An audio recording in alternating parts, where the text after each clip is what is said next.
Alrighty, Ted, here's an old 427 small block Ford. Description of this combination. It's got a set of our CNC heads on it, Pro-M manifold, EFI, Terminator X, got the front end on it, make sure the alternator charges, front sump oil pan, custom grind hydraulic roller. Want her to make a run, see what she does, stay tuned.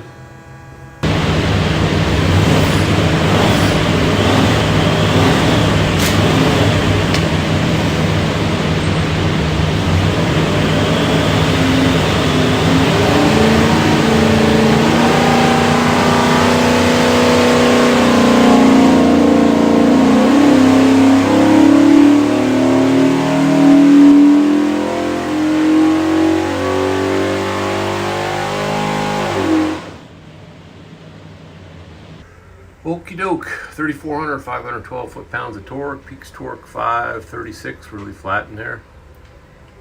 Peaks horsepower 519.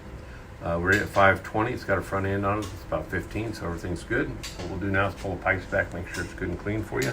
Show you a couple other things. When you see for engine, find this thing, it's a credit card, USB card, full of technical information. Engine build specs, dyno video, tech stuff. On the engine will be this tag. It'll have your engine number, some other specs. If you need something from us, engine number, it's the easiest way to look you up. Look it over, it's got a QR code, it'll take you some more tech stuff. Have a great day.